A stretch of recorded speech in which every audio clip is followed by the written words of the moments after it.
Está entrando no ar. Debate 93.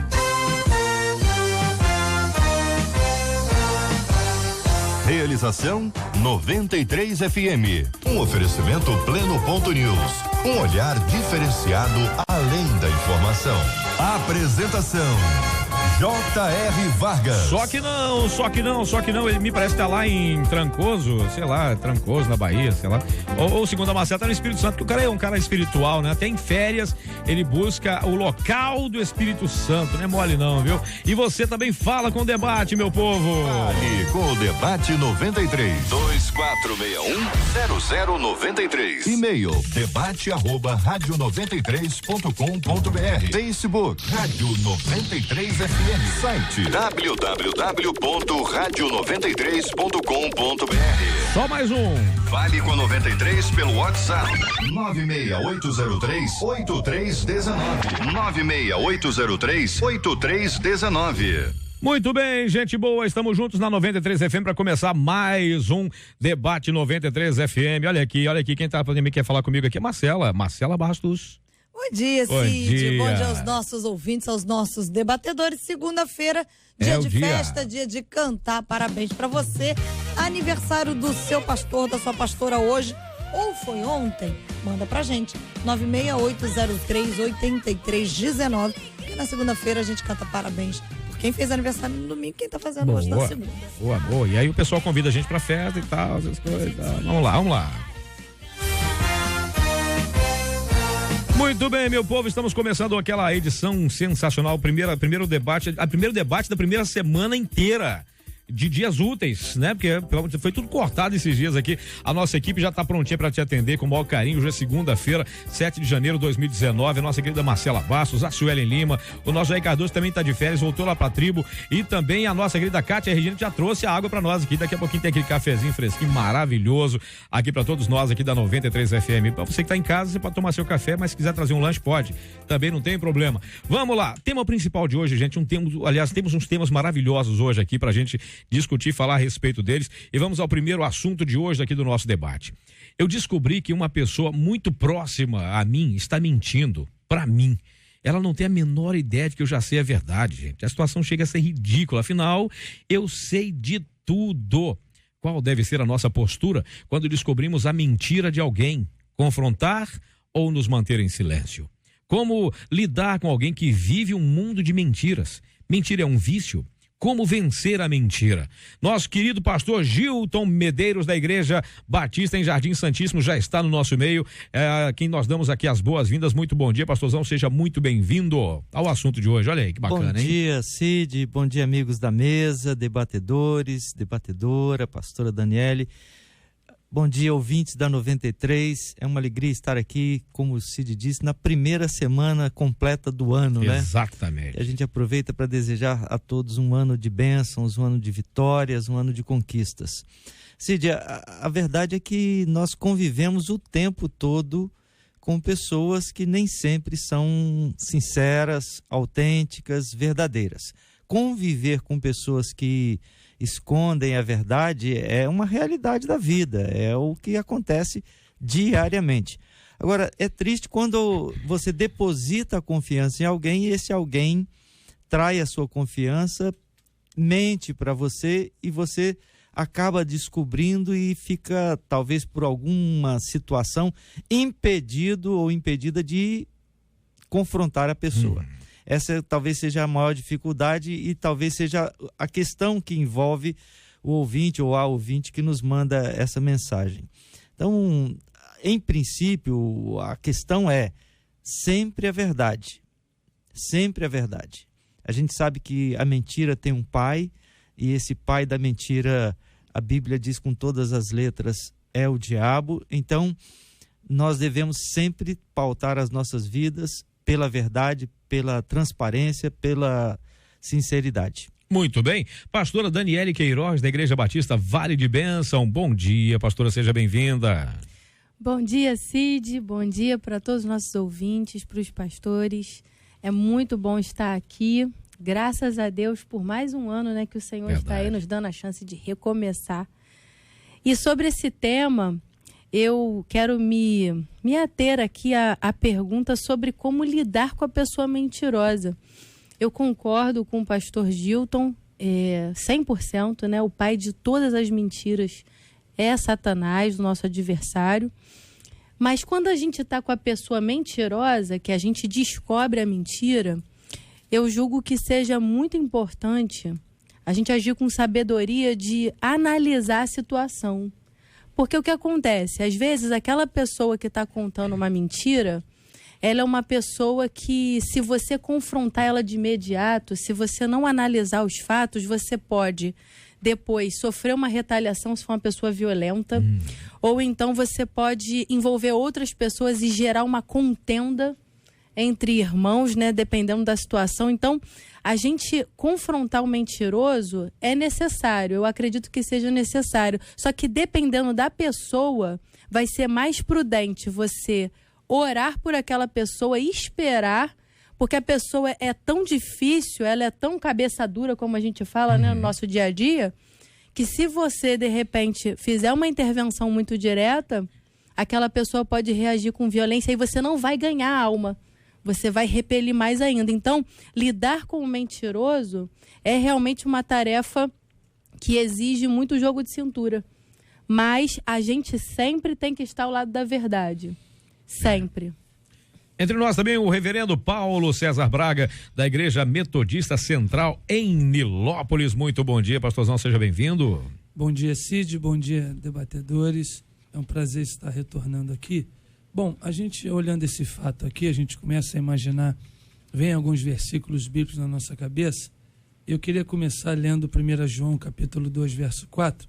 Diz assim: aquele que diz, eu o conheço, mas não obedece os seus mandamentos, é mentiroso e a verdade não está nele. Se a gente entra à luz da palavra de Deus, a gente percebe que a gente está cercado de gente mentirosa. Porque o que tem de pessoa, porque geralmente a gente trata a questão da mentira ou do mentiroso, geralmente nas atitudes, né, diretamente do que se faz, quando mente para alguém, e não relacionado às coisas de Deus. Então, assim, a minha preocupação é demonstrar aqui também como nós olhamos a mentira para o mentiroso e como Deus vê, que eu acho que é a principal coisa. Então, uma pessoa que consegue trair a Deus, mentir para o próprio Deus, para si mesmo, certamente ela vai fazer mal a outra pessoa. Eu concordo com a pastora Daniele, quando ela diz que a gente deve confrontar, né, mas sabendo, eu acho que a gente tem que pensar no momento. Não é o confronto, ele é sempre bem-vindo. Agora, como se confronta? É isso aí. Quando a palavra confronta, ela já traz uma ideia, no primeiro momento, de briga, um pouco de contenda, enfrentamento, de choque, né? de enfrentamento. Agora, isso pode ser feito com amor, com mansidão, com domínio próprio, mostrando para aquela pessoa que ela não pode continuar agindo daquela maneira. E se ela continuar, você perceber que ela realmente está se riscando para cima de você, não está aceitando o que você está dizendo, eu acho que a melhor coisa é você se calar. Já aconteceu comigo, me calei, orei e me afastei. Não dá para continuar do lado, convivendo o tempo inteiro, com uma pessoa que você sabe que é mentirosa, e ela não tem coisa pior do que você conviver, causar dano na sua própria vida e quem está à sua volta, de conviver com gente mentirosa. Complica, né? Pastor Alex Pinheiro Soares, da Igreja Assembleia de Deus em Bom Sucesso, filial Jacarepaguá. Bom dia, campeão, seja bem-vindo. Bom dia, meu amigo Cid, bom dia, debatedores, bom dia, ouvintes. Que alegria estar aqui participando do primeiro debate de 2019. Eu acredito que o caminho da verdade sempre será o caminho da verdade. A Bíblia diz que Jesus, ele declara que eu sou o caminho, a verdade e a vida. E verdade produz vida.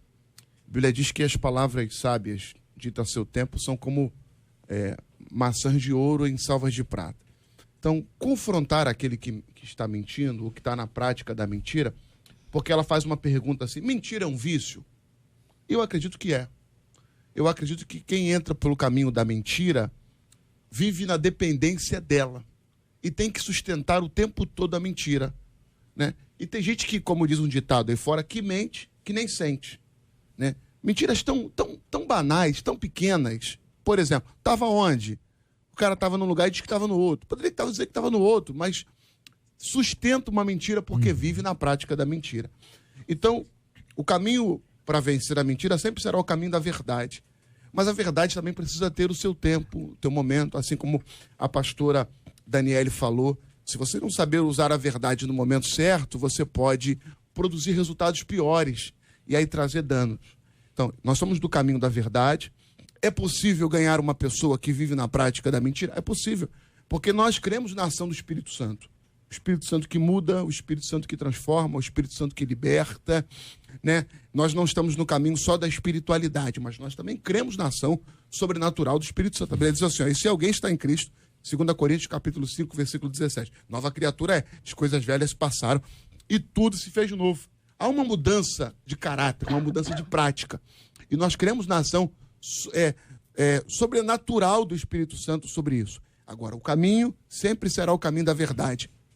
E eu acredito que vale a pena insistir com sabedoria, usando as palavras no tempo certo, na pessoa certa, porque Deus não desiste de ninguém e nós, como igreja também, e como familiares ou amigos, não vamos desistir. Falou em familiares, tem uma mãe aqui dizendo o seguinte: bom dia, prezados debatedores, eu não suporto a mentira.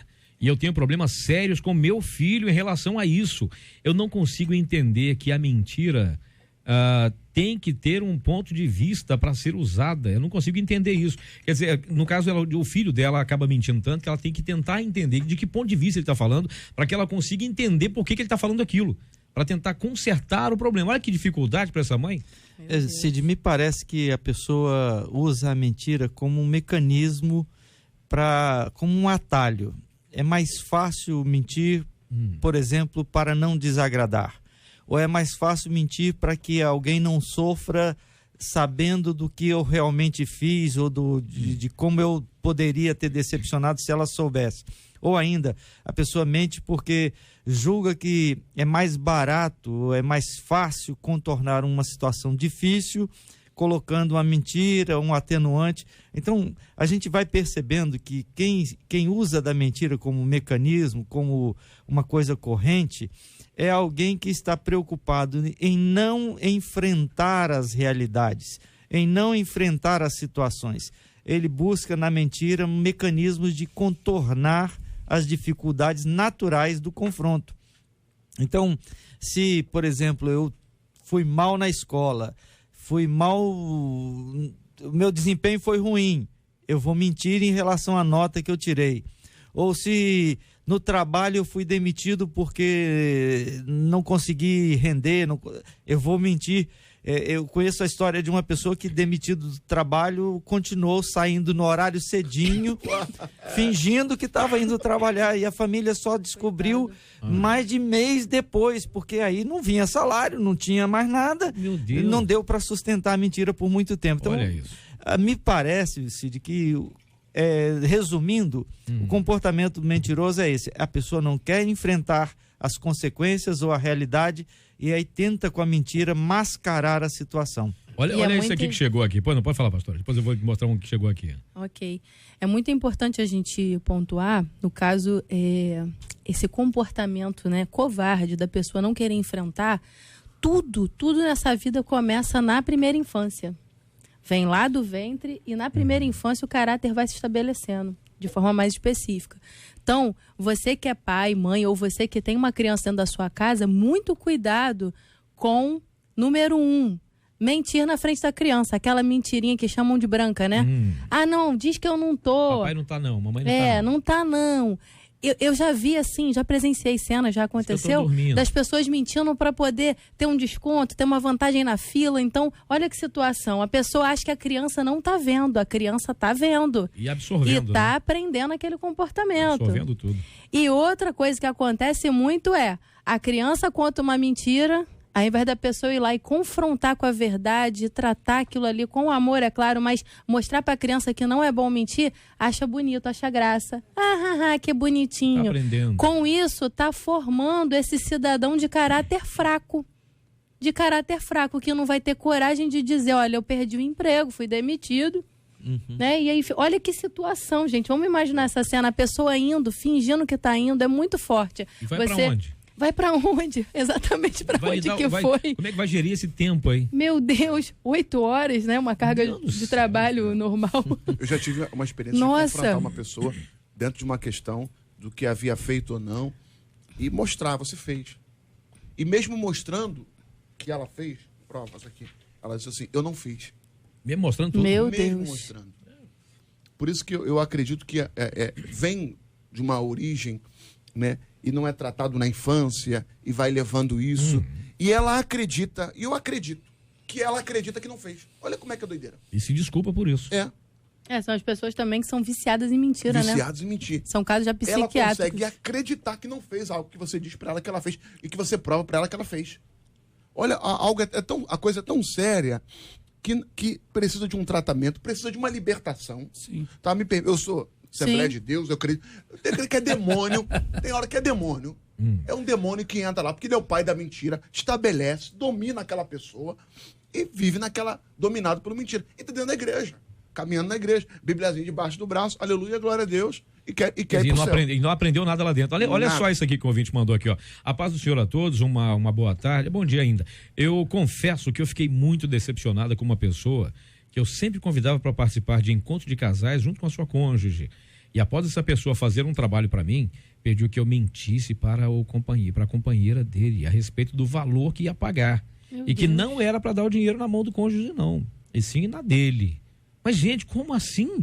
Para que, então, frequentar encontro de casais? Essa pessoa não está aprendendo nada. Olha isso aqui, pastor. Bom, é grave, né? Porque eu acredito que uma pessoa, a gente estipula o valor, quem sabe o tamanho da mentira. Mas quando se trata no casamento, de uma relação a dois, se você é capaz de mentir numa situação dessa, de dinheiro, para o teu cônjuge não saber o quanto você está investindo, o que você gastou, eu acho que é um passo, está à beira de um abismo para que outras coisas venham a acontecer nessa relação. E aí eu já tenho até minhas dúvidas que se essa relação é uma relação sadia. Porque se ela já mente naturalmente pedindo uma outra pessoa que engane o marido, talvez a vida dessa menina, né, dessa moça, já seja uma vida de mentira. E olha, se ela está nos ouvindo agora, preste muita atenção no seu relacionamento. Você já está diante de um grande abismo. Se arrependa enquanto é tempo. E a gente está aqui, né, ajuda, não né, é para passar a mão no ego de ninguém e de mentira, não. Tanto de pais com relação a filhos. Eu, rapidamente, um testemunho, eu fiz meu filho, estava um calor desse danado, esse dia meu brinquedo, eu falei, ai, chuva caindo. E ele foi lá fora ver. Aí a Lorena falou assim, ih, pai, um sol desse, ele ainda foi lá. Aí ele falou assim, meu pai ia mentir por acaso? Nossa. Ou seja, eu na hora ali eu falei, filho, perdoa papai. Porque realmente eu brinquei, achei que era só uma brincadeira, mas na cabeça dele ele acreditou que no meio daquele sol poderia. Tem uma palavrinha que o pessoal chama que é a mentirinha branca, né? Só que é exatamente a pergunta que o ouvinte fala. Até agora no meu ouvido. Porque não foi nada branca, né? Olha aqui a pergunta de um ouvinte aqui, olha, gente, o que fazer com pessoas que no meio evangélico dizem, é uma mentirinha santa, mentirinha branca. E aí, como é que funciona? Existe essa coisa da mentirinha de cores diferentes para sinalizar que ele é mais perigoso ou que é menos perigoso, gente? A verdade é que cores agora pra mentira? No convívio social, nem sempre você pode ser tão claro, tão sincero como se poderia imaginar. Você chega diante de uma pessoa que está vestido de forma ridícula e pergunta, e aí, estou bem? O pior é que a pessoa insiste em perguntar, né? Isso, pois é. Estou pastor, bem? Eu acho que num caso desse aí eu falava, olha, acho que assim, você pode dar uma aperfeiçoada. Pois é, você tem que ter... Eu já vivi. Você teria que tem que ter muita sabedoria para dizer a verdade sem criar um problema maior, né? E aí, o que é mais fácil? Não, você tá bem, né? Aí eu pergunto, você tá se sentindo bem assim? Hoje a pessoa sim. Discute, né? Pois é, não, é uma forma inteligente de devolver. Isso aí, eu já fico atento. Eu falo, eu acho mas que é uma forma de acender a luzinha. É uma forma de acender a luzinha. É verdade. Tá se sentindo bem assim?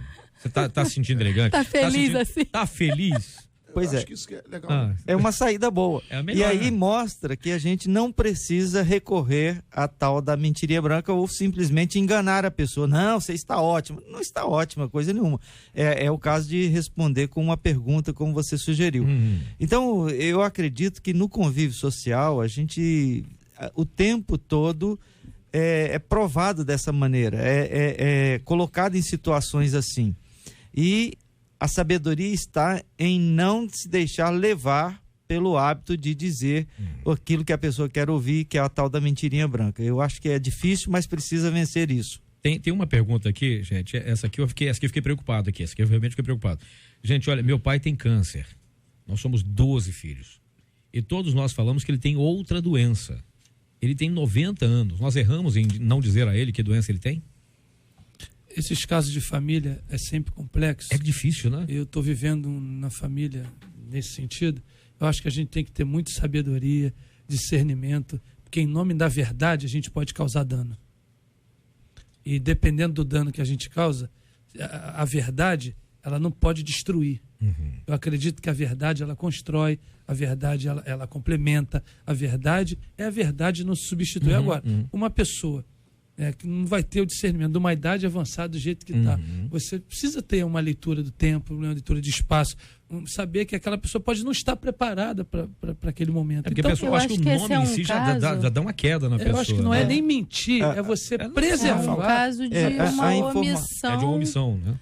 De 100% dos detalhes. É complicado, porque quando a gente vai pesquisar sobre mentira, a gente vê que na raiz, até mesmo essas omissões são consideradas mentiras. Sim. Então, acho que nesse momento é a graça de Deus mesmo que vai nos justificando. De modo geral, a experiência mostra que as pessoas preferem saber a verdade. De modo geral. E mesmo sendo difícil, o problema está em como falar a verdade. É o jeito que fala. Vocês me permitam mencionar um caso familiar. Eu tenho um irmão que está lutando contra o câncer. E ele é mais novo do que eu, é o sexto lá de casa. Ele deve estar nos ouvindo agora. Que Deus abençoe você, Daniel, que Deus o fortaleça. Amém. E a minha mãe está com 87. Quando a primeira vez que a coisa aconteceu, que nós tomamos o conhecimento, a preocupação é como dizer para minha mãe que o Daniel estava enfrentando esse problema.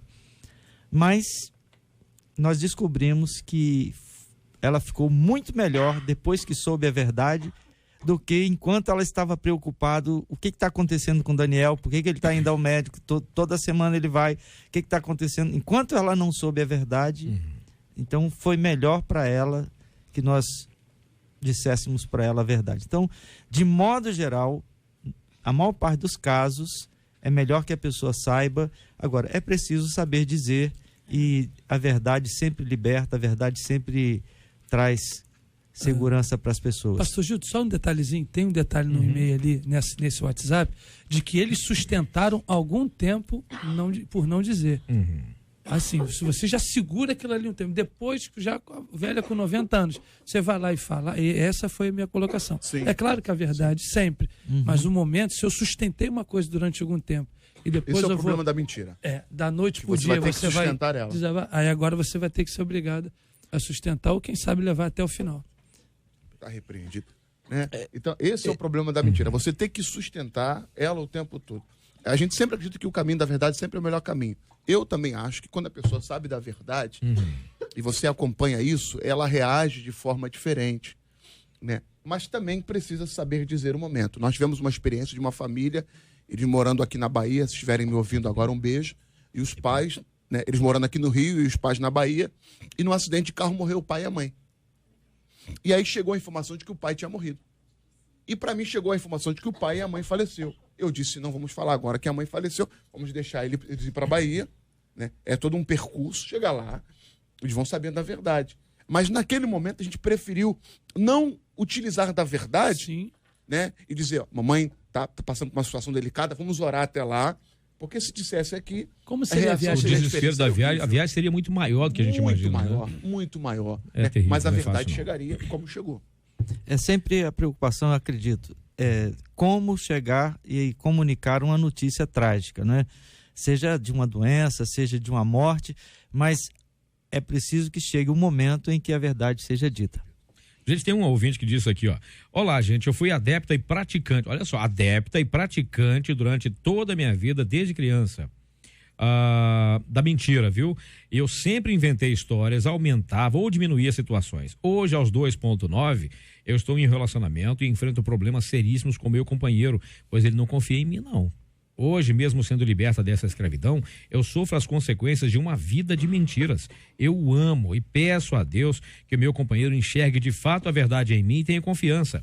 Por experiência própria, a prática da mentira com certeza só traz desgraça, independente de qualquer situação em que se usa essa falta da verdade. Olha que complicação. A moça fala que ela era adepta e praticante da mentira durante a vida inteira. Hoje o marido não confia nela, quer dizer, ele no mínimo conhecia ela antes ou durante esse momento em que ela não tinha muito problema em mentir descaradamente ou compulsivamente, melhor, para ser menos agressivo.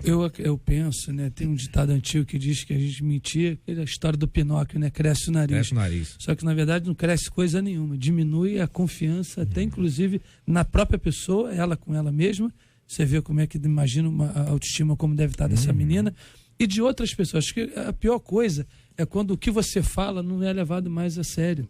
Eu acho que isso é gravíssimo para um pai, gravíssimo num relacionamento onde as pessoas decidiram viver, né, quando se casaram eternamente, viver até que a morte os separe, e o cônjuge não acreditar nela, ou seja, isso aí já é um relacionamento perigoso, é um relacionamento em que já está fazendo mal a ela, mas ao mesmo tempo, eu quero aqui louvar a Deus pela coragem, Cid, dela. Sabe? A pessoa que vinha aqui dizer que teve uma infância de mentira, uma adolescência, e que hoje ela vive isso, quando uma pessoa reconhece isso, eu acredito que ela já deu um grande passo para viver uma nova história nessa relação. Acredito que ela esteja arrependida e acredito até numa mudança comportamental nesse sentido aí. E aí o tempo é que vai dar condições a esse marido restaurar a confiança. Ela deve crer que essa confiança vai ser readquirida, mas é preciso que haja tempo, porque aquilo que ela gastou tempo para destruir, vai ser preciso de tempo para reconstruir. Verdade. Eu ouvi uma frase que dizia o seguinte: quando as pessoas duvidarem de você, haja radicalmente o contrário. Então, se a pessoa tem uma dúvida, olha, está aqui meu celular, essa é minha senha, fica com o meu celular, tem acesso ao meu WhatsApp, tem acesso à senha da minha rede social. Verdadeiramente, o João, na minha caixa de contato, é João. João não é Maria. Né? A foto do João assim? é o João. Tem isso também? Tem isso. Meu Deus. O cara escreve lá João, mas o contato ele sabe que ali não é o João, é a Maria. Então, João de fato é o João, Maria de fato é Maria. Então, ou seja, eu tenho acesso às redes sociais do meu cônjuge e vice-versa, né? Para a gente quebrar essa desconfiança de uma vida de prática do passado e tá me traindo, quanto eu ganho de verdade, o salário é esse, ganhei esse, descontei isso, paguei isso aqui, o dinheiro foi para isso. Então não adianta só dizer, né? Tem que mostrar nas ações, né? Radicalmente o contrário do que se pensa. Pastor Daniele. E ter paciência, muita paciência exatamente nesse exercício de provar que a pessoa mudou. Sim, muita paciência, porque a pessoa que, no caso, foi antes o vilão, vamos dizer assim, né, o mentiroso, que agora se converte para um caminho da verdade, a pessoa entra ali num ritmo de intensidade de não, agora eu sou diferente e tal. Quando ela já se convence daquilo, ela acha que todo mundo se convenceu também. E aí pode entrar realmente uma depressão, pode entrar um desgaste emocional de tipo assim, ver que as pessoas ainda estão desconfiando. Então é muito importante para você que é um ex-mentiroso essa palavra, sabe? Eu quero assim reforçar o que os meus amigos aqui já disseram. Tenha paciência, as pessoas não estão dentro de você, não estão vendo essa transformação, elas continuam acreditando que você foi a versão de 30, 20, 10 anos antes. Então é fundamental isso aí. E o outro lado também é verdade, né, pastora? Você ter paciência com o outro que está no caminho da mudança. É verdade. Muito importante. Porque é gradual, né? Mas tem um caso aqui que eu não sei se a coisa vai... Quer dizer, tem jeito para tudo. Deus dá jeito para tudo. Mas tem uma pessoa aqui, uma mãe apavorada aqui. Gente, eu tenho um filho que mente, mas mente muito, principalmente com garotas. Ele oferece emprego para elas dizendo que tem depósito de bebidas. Envia fotos que ele pega na internet. Diz que tem casa para alugar, oferece dinheiro para pessoas que estão desempregados e pior, dá o meu número de telefone como referência. Diz que é dono de uma loja de vender carros, uma concessionária. E quando eu chego e confronto, quer se alterar comigo ainda. Não falou a idade da criança. Eu imagino que não seja criança, mas olha, isso aí é compulsivo esse negócio. Isso pode dar um problema muito sério para ela. Gericinó para ele. Fala para ele que tem um lugar chamado Gericinó. Que se ele não mudar, ele pode ir para lá que vai. Ir para lá. São duas questões sérias que estão envolvidas aí. Primeiro, esse comportamento que precisa de tratamento e é tratamento com psiquiatra, não com psicólogo, não. É patológico já isso. Já é um caso patológico. E há a questão criminal, porque essa venda de expectativas falsas crime. Ontem mesmo, num dos programas de televisão, passou o caso de pessoas que enganam mulheres prometendo coisas para um relacionamento. É crime passível de punição de 1 a 5 anos de cadeia. Então, essa mãe precisa estelionato emocional, isso, né? Isso, precisa de apoio, de oração, de ajuda, porque o filho dela está em 2 situações extremamente graves. Perigosas, né? Bem perigosas, né? E vai chegar um momento que alguém vai fazer uma denúncia e aí depois vai dizer que a serpente enganou. Isso, Cid, escutando umas histórias dessa, isso teve um foco.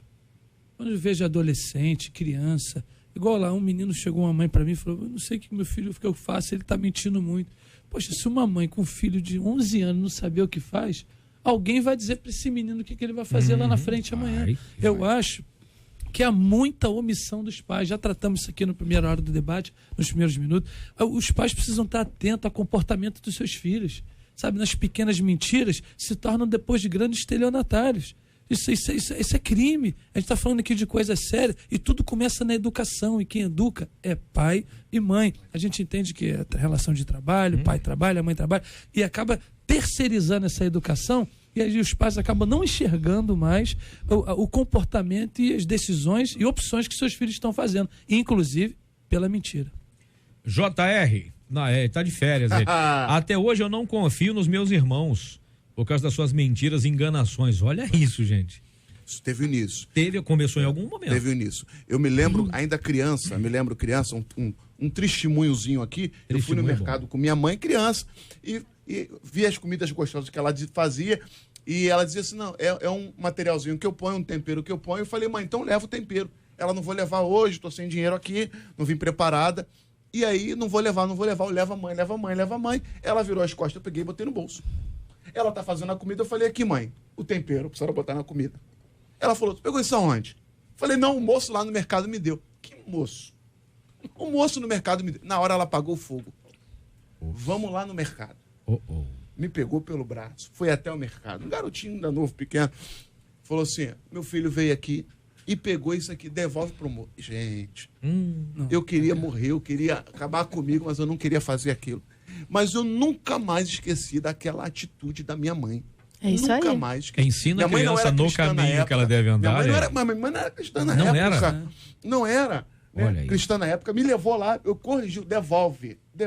Aí o filho chega hoje com um celular diferente. Verdade. O filho chega hoje com uma borracha diferente, com um lápis diferente, com um amiguinho que me deu. Amiguinho? Meu filho é esperto. Não confronta, sabe fazer uma amizade, trata, né? Se torna um problema amanhã. E essa mãe aí, ó. É verdade. Olha o que seu filho vai ser preso. Meu filho, abre o teu olho, senão tu vai pra cadeia. Ou pior, gente. Ou pior. Então toma jeito que ainda tem tempo ainda. Debate 93 especial. Não é especial não, moça. Especial é todo dia que a gente tá aqui, ó. Tem que trocar essa vinheta aqui, viu? Aqui são 11h34. Marcela Bastos, fala aí, Marcela. Olha, a família de uma mulher de 23 anos que morreu em Alagoas interrompeu o velório da jovem e chegou a retirar seu corpo do caixão na esperança de que ela ressuscitasse. Olha isso, gente. Apenas a intervenção da polícia e de um médico permitiu que a menina fosse enterrada. A confusão de que um milagre iria acontecer começou depois que familiares afirmaram ter visto o corpo de Jéssica se mexer no caixão. Além disso, uma tia da jovem, que é evangélica, teria orado e dito à família que ela iria ressuscitar. Ela foi enterrada, vale acrescentar aqui, mas a família ainda ficou lá dentro do cemitério esperando, mesmo depois de enterrada, achando que ela poderia, né, ressuscitar. E aí a gente pergunta: como desenvolver uma fé que sabe que Deus é capaz de fazer qualquer milagre, mas essa mesma fé também sabe se submeter à vontade do Senhor? Gente, veja bem que isso me leva a aquelas curiosidades da história, que se fala sobre aquela coisa de salvo pelo gongo. Quando as pessoas não sabiam muito na época, na Idade Média, se a pessoa realmente tinha morrido, até porque não tinha ideia da catalepsia ainda, né? Então enterrava a pessoa, mas colocava uma cordinha que chegava até a mão do suposto morto, enterravam ele, mas tinha um sininho pregado na cruz que identificava o túmulo dele. Então, se aquela pessoa realmente tivesse morto, tudo bem, não ia acontecer nada. Mas se a pessoa tivesse aquela doença, catalepsia, a doença do sono, como falavam, ele ia puxar aquele sininho, então o coveiro saberia, tem alguém vivo ali, então ia lá e desenterrava porque não estava morto ainda. Agora vejam bem, há uma situação também que é fisiológica em que pelo momento da putrefação, no momento da degradação dos órgãos internos, há um momento de inchaço e desinchaço e até tremores num corpo. Então a pessoa confunde aquilo, a pessoa se mexeu. Lágrimas que descem, a reação da pele, do corpo, a pessoa começa a tremer. Normal, isso é uma reação normal, em que o corpo está se desligando, é normal. E as pessoas confundem aquele movimento involuntário com uma pessoa que de repente pode ser que está viva. Mas vejam, talvez não tenha acontecido isso, talvez seja um movimento apenas do vento do ventilador que moveu uma flor que estava em cima do corpo e aí a pessoa mexeu. Porque uma pessoa induziu o pensamento de outra que essa menina vai ressuscitar. Olha o perigo, às vezes, de uma vontade exacerbada de alguém, a fé exagerada de alguém, uma fé sem fundamento, que pode... Olha o que causou para essa família, olha o desconforto que causou para essa família no momento de dor extrema. Olha isso, gente. Pastor Gilton, como é que se lida com um negócio desse? Então, nós temos aí várias questões, né, no mesmo episódio, né? Desde essa questão da fé que não está suficientemente embasada, da fé que parece que não segue aquela orientação bíblica, no sentido de que Deus faz as coisas sempre com um propósito, e o propósito do Senhor é a sua própria glória. Então Deus não faria nenhum milagre e deixou de fazer, o Senhor Jesus mesmo deixou de fazer muitos milagres porque não era o propósito do ministério dele. A Bíblia diz que Jesus esteve com multidões e não fez milagre nenhum entre eles, embora pudesse fazer. Sim. Então o milagre ele tem um propósito. Deus não faz milagres sem critérios. Ele pode sim, ele pode fazer todas as coisas, mas há razões para isso. Então nessa questão nós temos essa questão da fé. Um outro problema, Cid, que me chama muita atenção é a exploração da credulidade das pessoas. Algumas pessoas, para serem importantes ou serem admiradas, acabam trazendo palavras ditas proféticas que não são palavras proféticas. Então ela se sente importante, ela disse uma profecia, ela vai acontecer, e na verdade é só para atender a um ego daquela pessoa. Essa é uma outra questão que está nesse episódio. Uma última só para destacar, que está por trás de tudo isso, é que as pessoas hoje têm muita dificuldade de lidar com a morte. Verdade. Que é um fenômeno natural. Todos nós vamos enfrentar a morte. Então nós não estamos sabendo lidar com a morte. E nem ainda com a despedida. Né? 23 anos. Mesmo que prematura, mas desde que o mundo é mundo, crianças, jovens, adultos e idosos morrem, né? É verdade. Era exatamente isso que eu ia falar, a questão do que é a ordem natural. A gente vê muitas vezes no Evangelho pessoas trazendo assim uma demanda muito mística que tenta anular o que é humano. Jesus não anulou a humanidade dele quando ele se fez carne. Ele chorou no dia que ele perdeu o amigo dele, Lázaro. Ele sendo Deus, já tinha claro na sua presciência a ideia de que Lázaro iria, né, ser ressuscitado. Ele já foi com aquele propósito, mas o Jesus humano, quando recebe a notícia, chora. Então você vê Jesus com fome, você vê Jesus transformando água em vinho para matar a sede. Então, assim, tanta coisa que Jesus deixou clara que ele não estava anulando a ordem natural, mostrando que ele se fez humano. Então, no Evangelho, a gente precisa trazer mais, assim, eu vejo que tem muita gente que precisa trazer mais esse pé no chão. Aquilo que é humano. Deus pode intervir no natural? Pode, porque ele é Deus. Mas se ele não intervir, alegre-se pela bênção de estar submisso à ordem natural. Porque a morte, para nós, é uma coisa que causa dor. Mas para a pessoa, não é. Não é ruim. A pessoa está tendo descanso dessa vida que é de dor. A nossa vida é de sofrimento desde que a gente chega na Terra. Então, por mais que a gente tenha conquistas, vitórias, a gente avance, né? Jesus falou isso, é de tribulação, não é fácil. Então, a gente precisa realmente ampliar esse olhar e aceitar que nós estamos numa realidade ainda não glorificada. Eu vejo nesse texto, nesse episódio aqui, até um certo desespero dessa tia. E o problema é que, às vezes, nos nossos desesperos, a gente coloca Deus à frente. A gente quer ser tão temente a Deus é tão servo, que até na hora, num profundo desejo pessoal, a gente tem esse desejo pessoal em nome dele, sem que ele esteja. Porque se ele quisesse forçá-lo a fazer. Porque nesse caso aqui, ela, em nome dele, disse que ela ia levantar, só que não levantou. Eu tive um episódio que eu me senti o pior homem do mundo. Eu nunca me senti tão ruim, rapidamente. Eu fui no Rocha Faria, que uma pessoa de 15 anos da minha igreja tinha morrido. E eu fui no hospital. E a mãe não estava chorando. Eu cheguei lá, estava todo mundo sério. A mãe assim, ó, tipo, nada aconteceu. Ah, doutor, chegou o pastor Paulo, porque ele vai orar e a minha filha vai ressuscitar. Ai, que situação, Jesus. Pô, aí todo mundo, quando eu fui, até os enfermeiros pararam, vieram para cima de mim, me levaram dentro de uma sala. Ora agora, pastor, ora, porque ela vai levantar. Na mesma hora, Deus me deu uma sabedoria assim, foi ele mesmo, né? Falei, gente, ela não vai ressuscitar.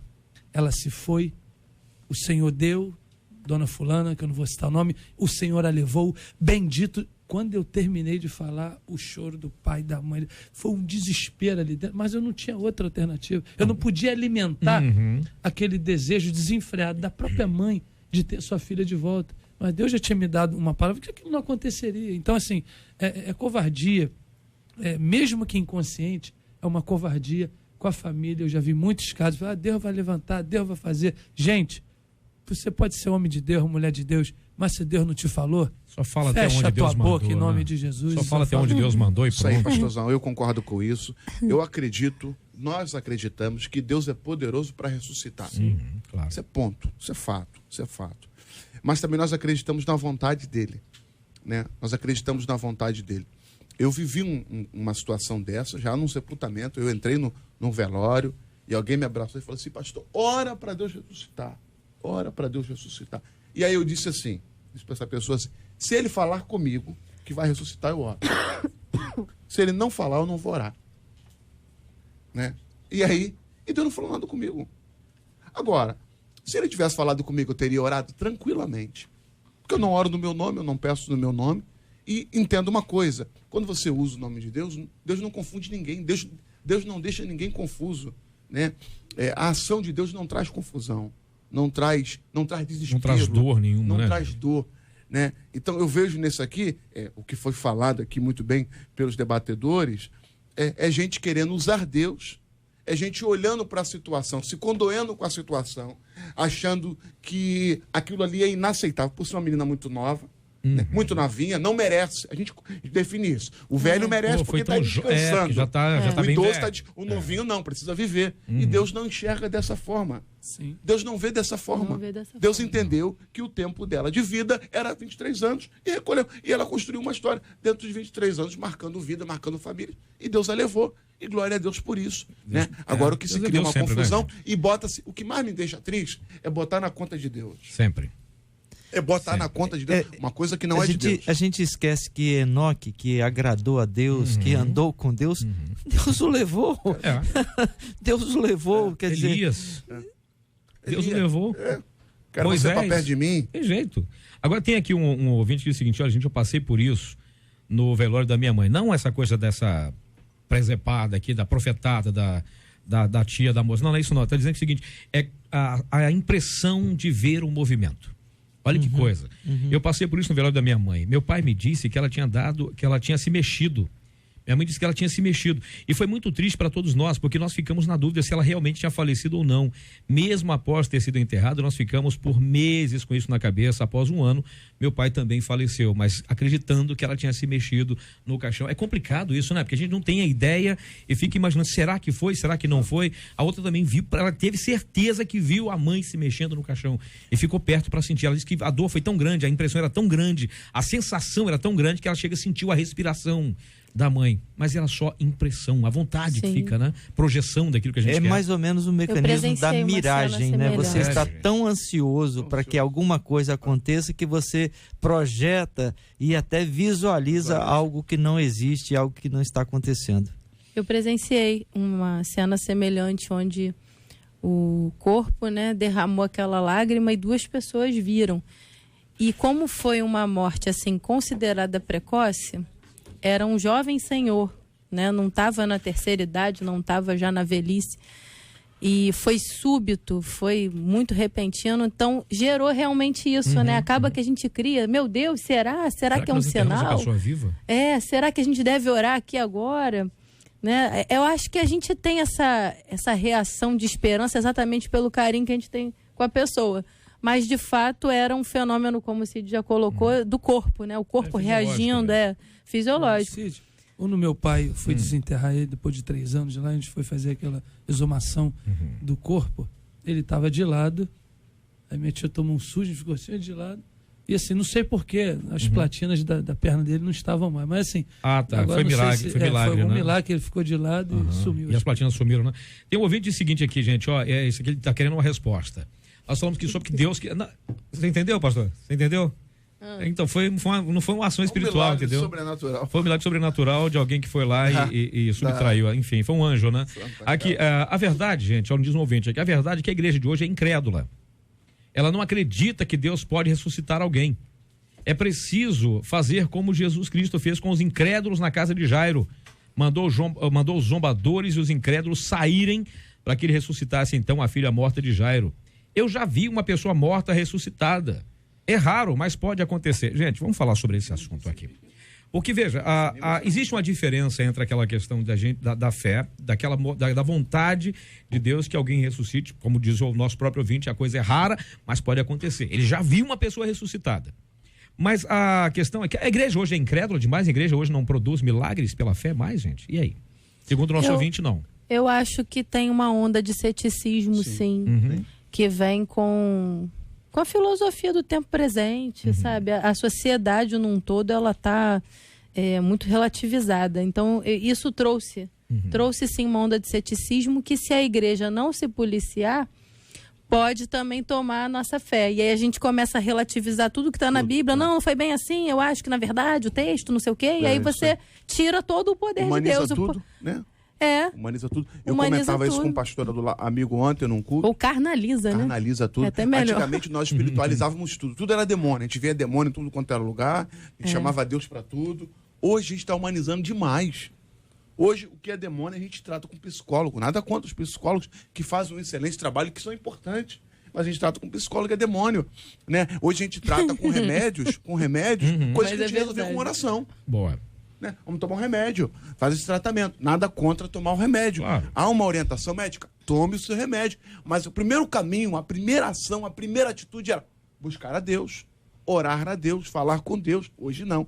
A gente está se tornando muito passivo e aceitando as coisas e deixando de buscar a vontade, a direção e ver o sobrenatural de Deus. Eu acredito em milagres. Deus não mas mudou, eu também gente. acredito que Deus Deus leva não mudou. pessoas e ceifa pessoas e o tempo acabou e a gente tem que aceitar e ponto final. Olha aqui, eu diz um ouvinte aqui, eu passei por isso há 7 meses atrás. Eu estava grávida já de 32 semanas, quando descobri que o coração do meu bebê tinha parado.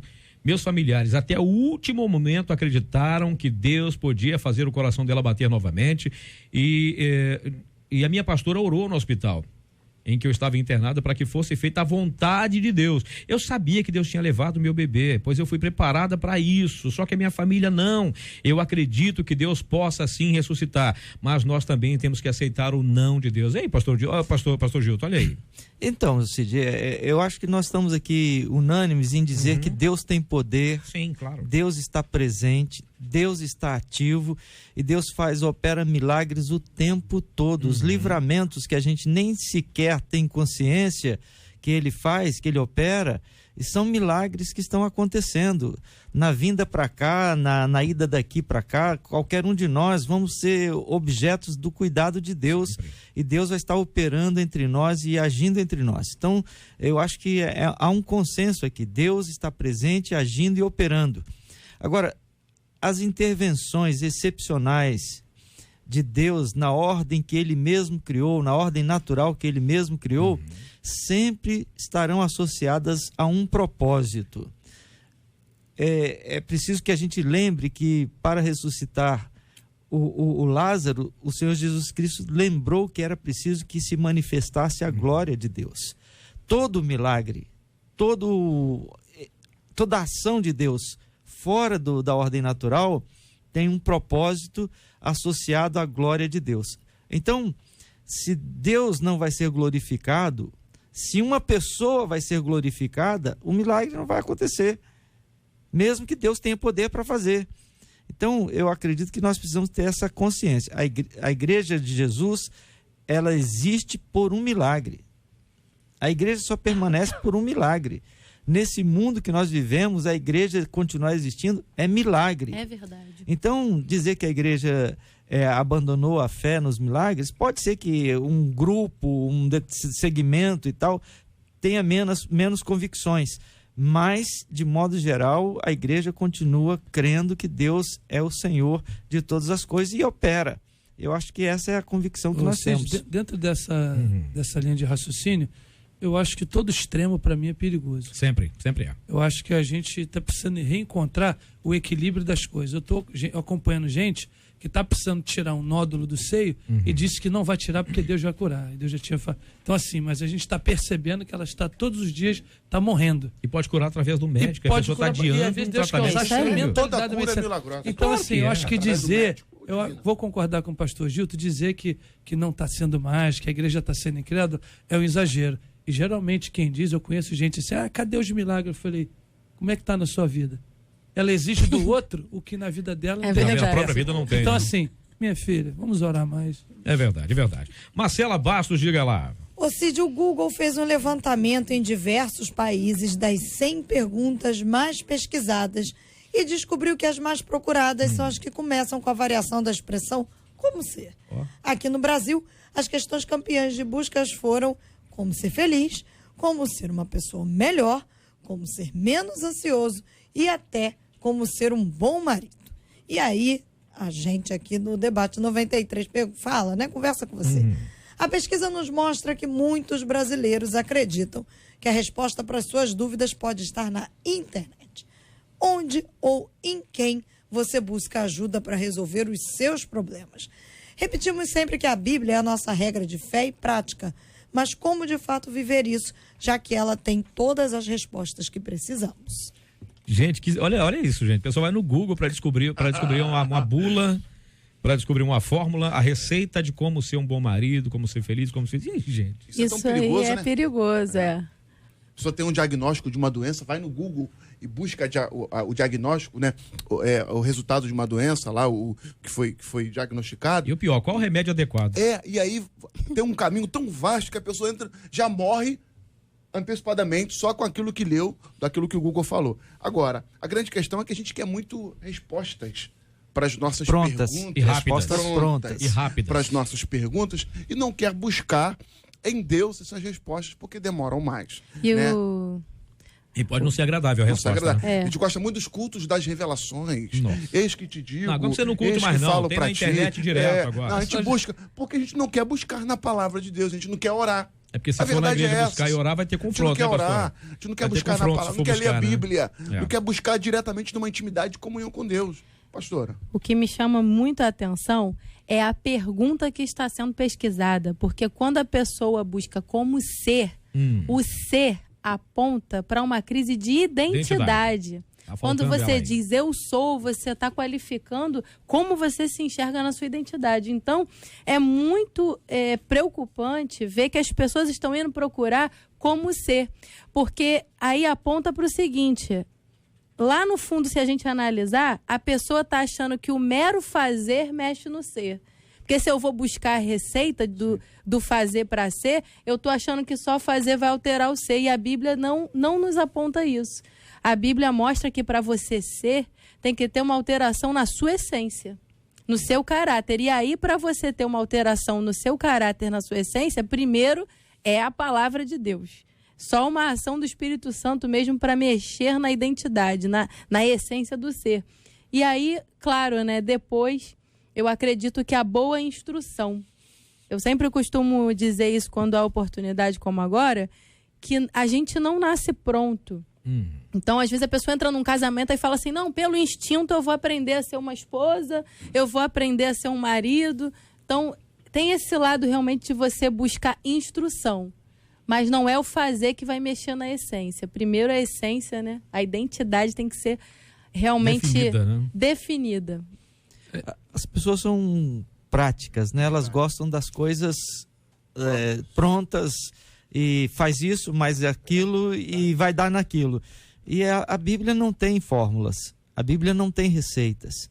A Bíblia tem princípios. É isso aí. A Bíblia tem orientações que você deve seguir, aplicá-las para chegar a um determinado ponto onde você deveria chegar.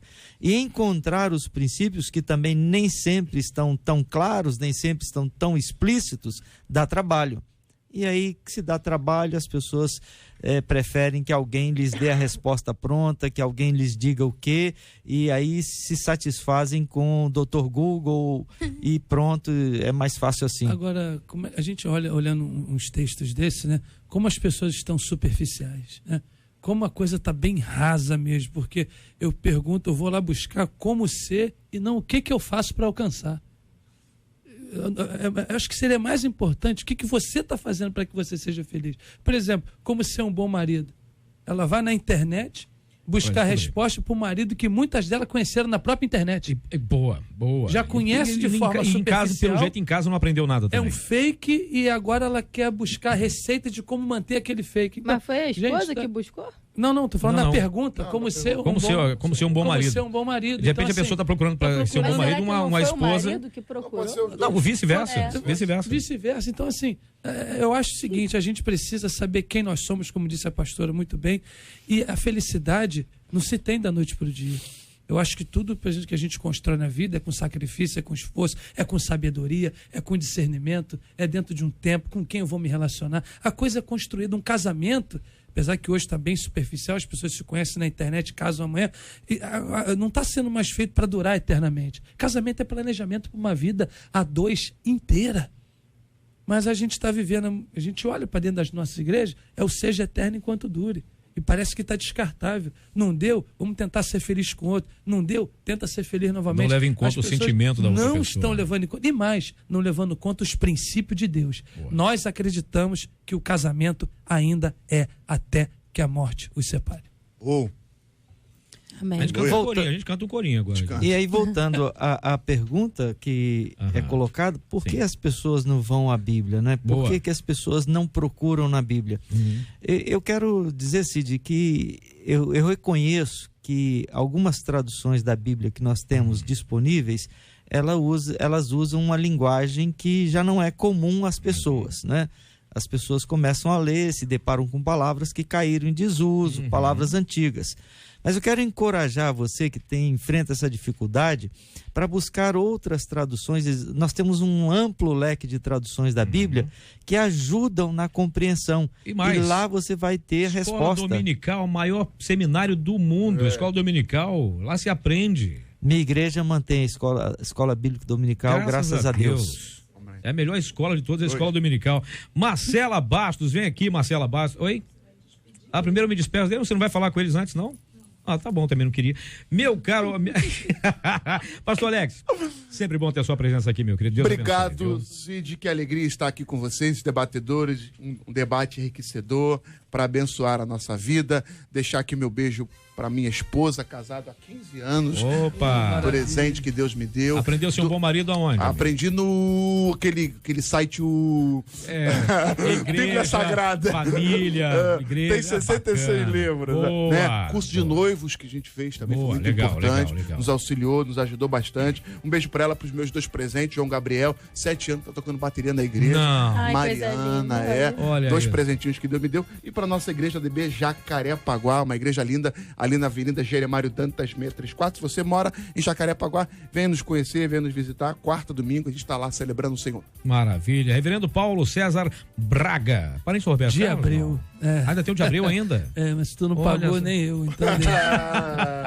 Prazer, Cid, te ver. Tá aqui mais uma vez. Espero que a gente tenha contribuído. Claro que a gente nunca esgota o assunto, né? Nunca. E se eu não mandar um beijo aqui, claro, ela tá mandando a Cláudia um beijo pra você. Tá Cláudia, um beijo, não sou Cláudia. eu, não, é ela. Tá? Não, a Cláudia é dele, porque eu também tenho uma Cláudia. Mas eu mando pra você. Obrigado, amigão, obrigado. Pastora Daniele Queiroz, obrigado pela sua presença. Eu pensei que ele fosse falar mais um pouco dela ainda. Ficou no ar. Tá monitorando assim, aqui, né? Tá monitorando. Ele ia falar minha mãe, meu pai pra você. Pastora Daniele, obrigado, viu? Obrigada, Cid. É sempre muito bom estar aqui. Feliz por esse primeiro debate do ano. Boa. Quero mandar beijo pro Marcos Lins, pra Linda, que é mamãe das gêmeas Alice e Vitória. Tá? Elas estão ligadas desde o começo do debate. Os 3 aqui estão ligados. Legal. Tá? Um beijo pra todos vocês e pra todo o pessoal da Igreja Batista Vale de Bênção. Falou do Pablo aí também. Um beijo pro Pablo, meu marido, Pablo Queiroz, claro. É isso aí. Porque o Pablo, você vê que no início ela já mostrou que o Pablo é um homem sábio, né? Ela falou que de repente ela bota uma roupa e tal e pergunta pro Pablo. Se ele falar, você tá feliz, ela já entendeu logo. Já entendi. O Pablo é um cara inteligente. Tá feliz assim? Eu já sei que eu tenho que voltar e ver um novo look. Cara sábio, é um homem sábio. Pastor Gilton, obrigado pela presença, campeão. Deus abençoe. Obrigado, Cid. É sempre uma alegria, sempre um privilégio. Quero também deixar um abraço para a Igreja Batista Jardim Santíssimo, para a equipe do Jornal Novas, que está lá ligado na 93, e hoje também para o porteiro lá do condomínio Nobre de Piragibe, lá no Lins, está ouvindo a 93. Eu falei para ele, queria mandar um abraço para ele, um abraço para... E o nome dele agora me apagou na cabeça. Eu ia perguntar, cadê o nome? Um abraço pra ele. Eu queria mandar. Posso mandar um abraço? Deus abençoe. Eles nem me conhecem, mas eu moro ali próximo. Tem uma loja de roupa ali na Miguel Ângelo, próximo ao Mercado Presunic. O rádio dali ligado, altíssimo na 93. Olha que coisa boa. Louvores, ouvindo o debate. Às vezes eu ouço o debate por eles passando ali. É mesmo? Então, o pessoal de loja de roupa. Então, vocês estão me ouvindo aí do lado ali do Presunic, da Miguel Ângelo. Quero mandar um beijão pra vocês. Não conheço vocês, não me conhecem, mas vocês abençoam muito a minha vida, abençoam a vida de tanta gente ouvindo a 93, ouvindo essa rádio que tem abençoado o povo de Deus. Patrocínio da loja. Não, pior que ele não se identifica. Aí tá, ele não vai se identificar. Não vai identificar, não. Marcela Bastos. Vamos dar parabéns então, Cid. Ontem foi aniversário da pastora Maria, da Assembleia de Deus do Santo Cristo, Núcleo 3, do pastor Carlos Augusto Vieira, da Assembleia de Deus, Ministério de Paracambi, e da pastora Mel Silva, da Igreja O Senhor Está Aqui em Austin. E hoje é aniversário do pastor Michel Azevedo, da Assembleia de Deus Filadélfia, da 39 no Jardim Catarina, em São Gonçalo. Parabéns a todos eles, nosso pastor, nosso reverendo Paulo César Braga de Abreu, vai nos levar a Deus em oração. Agora a gente encerra o nosso debate, depois do intervalo, depois do intervalo tem o nosso querido Gilberto Ribeiro no comando do Pediu, Tocou, programaço da melhor qualidade. Pastorzão, por favor. Deus, muito obrigado por essa oportunidade de estarmos aqui mais uma vez, com saúde. Rompemos mais um ano debaixo da tua graça e do teu amor.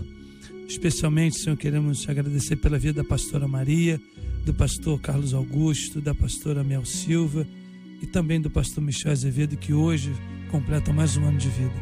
Obrigado pela existência deles, pela vida, família, pelo ministério que teus filhos têm desempenhado. Que todos os dias, Senhor, o Senhor possa presenteá-los com teu amor, com a tua graça, com a tua presença constante em nossas vidas. Despede-nos debaixo da tua graça, da tua paz. Te pedimos em nome de Jesus. Amém e amém. Que Deus te abençoe. Você acabou de ouvir Debate 93.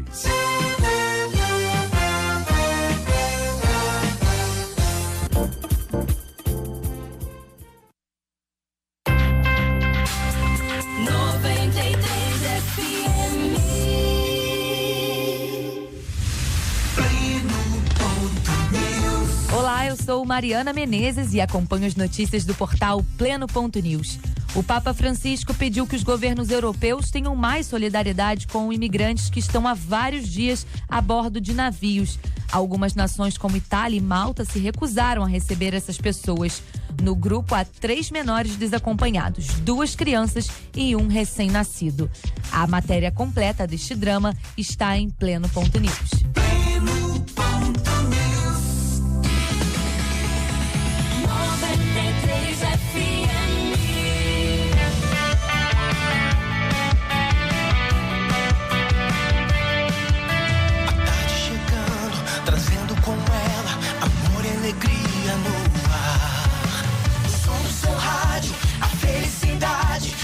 Mais perto de você. Caravana 93, a sua tarde feliz de vez. Caravana 93. Com Gilberto Ribeiro. Muito bem, boa tarde Rio, boa tarde Brasil, 12:05, uma ótima tarde pra você. Vamos seguindo aqui pela 93 FM, Cid Gonçalves de volta amanhã aqui na programação, hoje dia 7, pois é, né? primeira segunda-feira, isso mesmo? Primeira, segunda-feira do mês, nem sei, tô confuso aqui. Mas olha só, tô contando com você, participando. Deixa aqui o seu alô bem legal pra gente, tá bom? Pelo 24610093, participe aqui conosco pelo nosso WhatsApp 96803-8319. Aproveita a segunda-feira, sorria pra vida. Cristo Jesus no nosso coração, né? Deixa a alegria do Senhor ser a tua força, meu querido, minha querida. Vamos que vamos! Primeira hora da programação, chegando com Pediu, Tocou. Pediu.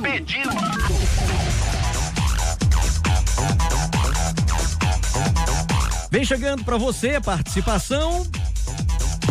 Boa tarde a todos aí da Rádio 93. Boa tarde, Gilberto. Aqui quem fala é o Mike de São Gonçalo. E eu gostaria de pedir a canção Por Onde Eu Vou, com a Gabi Oliveira. E quero oferecer aí a todos os ouvintes da rádio. Que Deus abençoe vocês. Obrigado, mano. Uma ótima tarde. Valeu. Pediu, tocou. Por Onde Eu Vou. És meu tudo,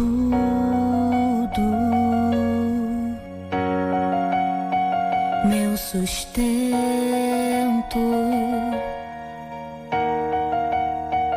és a água e o pão, meu Senhor.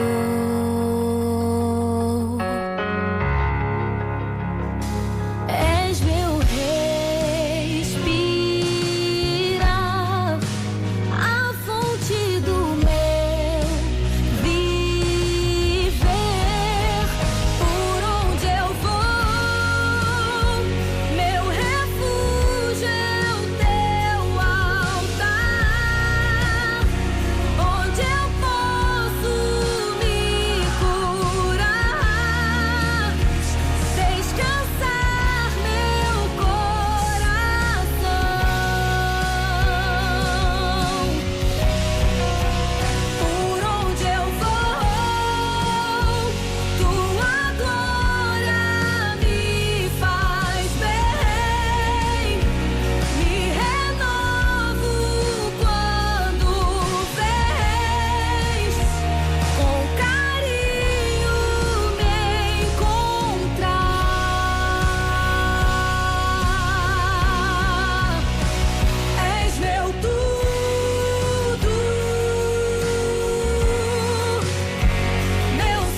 Boa tarde, Gilberto Ribeiro. Boa tarde, Rádio 93. Aqui é o Bruno Mendes de São Gonçalo. Eu queria estar pedindo a música O Maior Vilão Sou Eu, de Sara Beatriz. Obrigado aí a todos, uma boa tarde. Valeu, mano, já é, tá no ar pra você.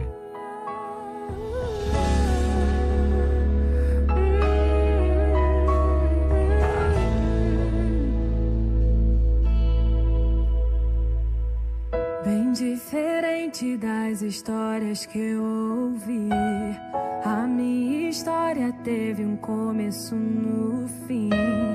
Quando o inferno pensou ter vencido, Jesus tomou a chave que me fez cativo. E esse amor perfeito me fez entender que diferente das histórias de TV, na minha história, Cristo é o mocinho e na vida real, o maior vilão sou eu. Ganhar o mundo e perder a mim, estar no caminho e não chegar ao fim. Na minha luta do meu eu contra mim mesmo, os meus gigantes são os meus próprios desejos e o que sai contamina mais do que entrou. Só Deus sabe o perigo de um homem sem amor. Olhar pra cruz é como olhar para um espelho, reflete a glória que revela os meus defeitos. Na vida real, o maior vilão sou eu. Na vida real, o maior vilão sou eu.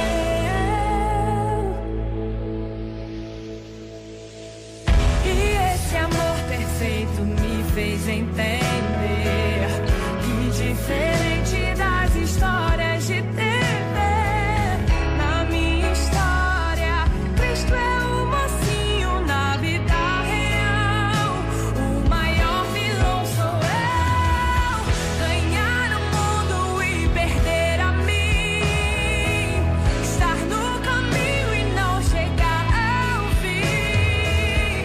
Na minha luta do meu eu contra mim mesmo, os meus gigantes são os meus próprios desejos e o que sai contamina mais do que entrou.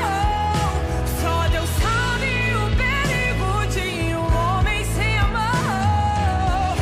Olhar pra cruz é como olhar para o espelho, reflete a glória que revela os meus defeitos. Na vida real, o maior vilão sou eu. Na vida real, o maior vilão sou eu.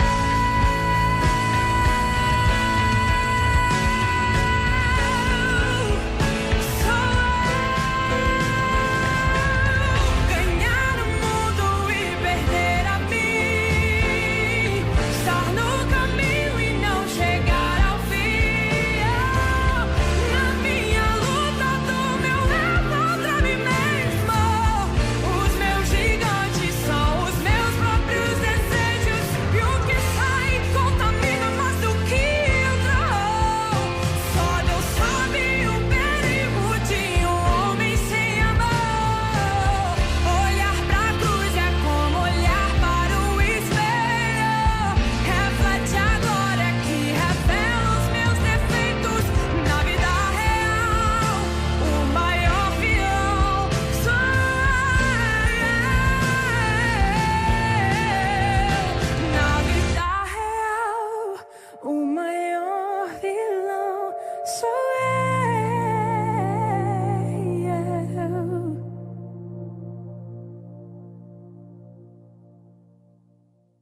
93 FM, 12:16, confirmando pra você, 12:16, chegando mais pedido de música.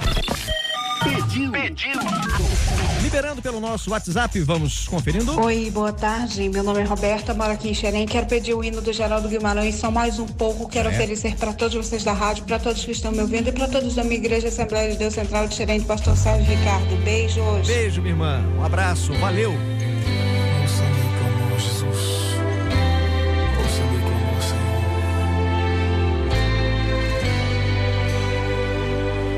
Minhas forças estão chegando ao fim.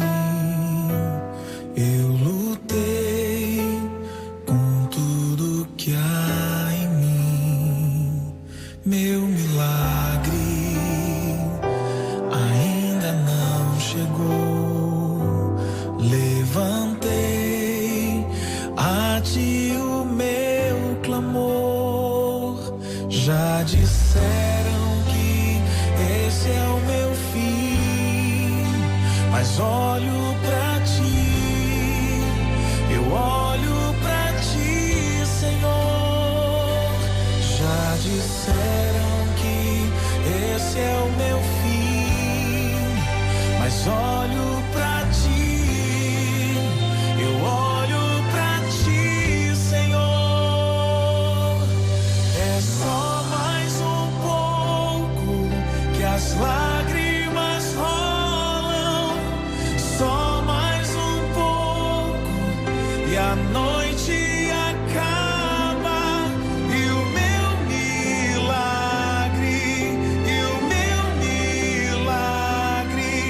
bem de manhã chegará.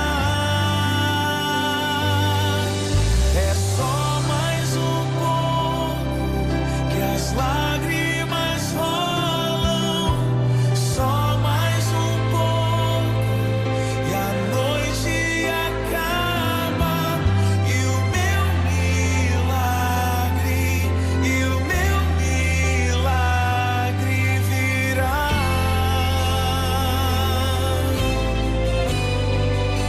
A noite não dura para sempre, o sol vai nascer mais uma vez, eu creio.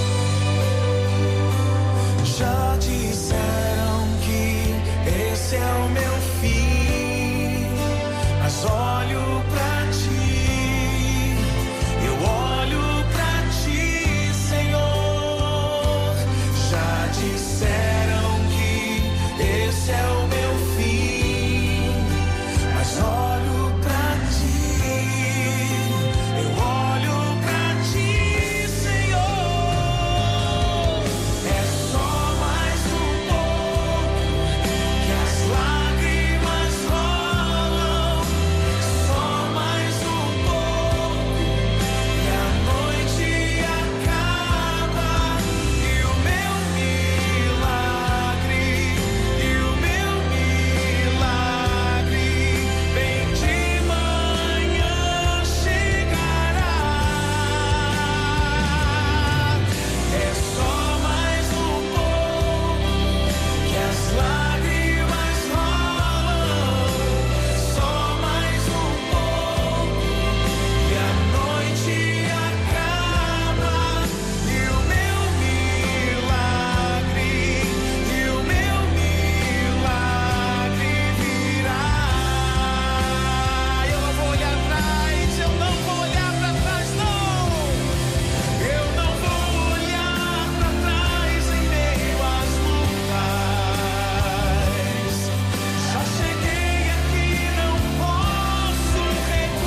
lá, gente, 12:22, participação de Paciência. Quem faz aqui a inserção, alô, é o Wesley. Tô certo, Wesley?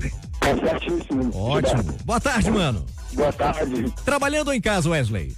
Em casa. Ah, aproveitando aí. Tá de férias?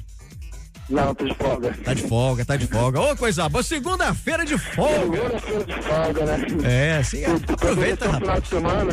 Aproveita, rapaz, aproveita, é isso aí. Já segue com a gente aqui ouvindo canção, pedindo música. Manda ver, Wesley, o que você quer conferir?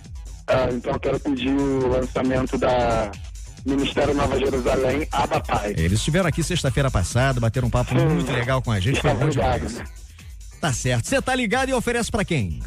Ofereço pra minha mãe Valéria, meu pai Márcio, meu irmão Vitor e pra todos os ouvintes, e que esse louvor venha tocar no coração de cada um profundamente. Amém. Não esqueça, às 5 horas da tarde, vai ter um lançamento desse clipe Abba Pai no YouTube. É, a galera fica ligada aí, tem que ficar ligada. Hoje é o dia do lançamento. Hoje é o dia. Abraço, mano. Abraço, cara. 12:23.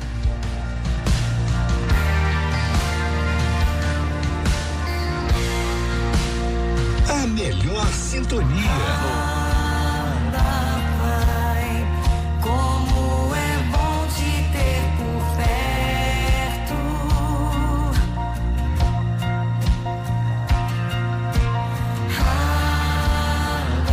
Pai, como viver longe de ti. Sozinhos não nos deixarás.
Bem, esse foi o Ministério Nova Jerusalém cantando Abba Pai. Conferimos antes Geraldo Guimarães, só mais um pouco, Sara Beatriz, o maior vilão sou eu, a primeira com a Gabi Oliveira, Por Onde Eu Vou, aqui no Pediu, tocou, ok, gente?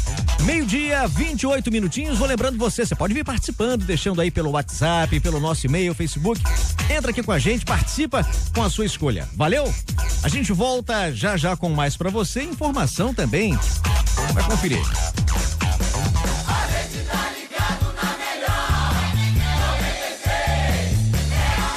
E vamos celebrar, e vamos juntos cantar agora. Eu decidi viver pra te adorar,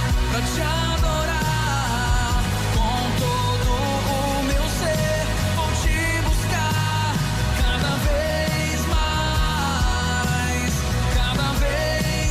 Você quer ser cheio da presença de Deus cada vez mais? Venha para o culto da resposta. Toda quarta na Igreja Batista Atitude, Rua Silvio da Rocha Polis 751, em frente ao BRT Pontões, Barra da Tijuca. Esquece a buzina e fique atento às informações de trânsito direto do Helicóptero 93. De segunda a sexta, nossa equipe sobrevoa o Grande Rio e traz as dicas dos melhores caminhos. 93 FM. Um oferecimento Facilite. Bateu ou teve o carro roubado? Se você tem Facilite, tá tranquilo. 2669-6208. Quinta-feira da Vitória na Assembleia de Deus Vitória em Cristo. Rua Montevidéu 900 Penha. Apenas um horário, às 19 horas. Nesta quinta-feira, a mensagem com o pastor Miqueias Oliveira. Louvor e adoração. Além do véu, eu quero estar te adorando. Raquel Melo. Rua Montevidéu 900 Penha. Lembre-se, Deus tem uma bênção para você. Palavra-chave: Ano Novo, Cozinha Nova. Que tal uma cozinha novinha em folha em 2019? A 93 FM e a Duas Irmãs vão reformar sua cozinha, dando todo o material necessário, mais mão de obra. Para concorrer a este super presentão, fique ligado na programação da 93 FM.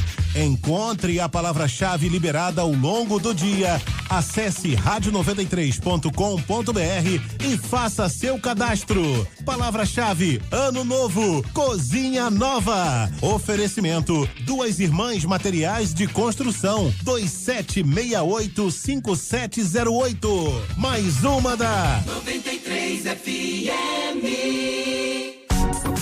Eu tô ligado na melhor estação. Eu tô ligado.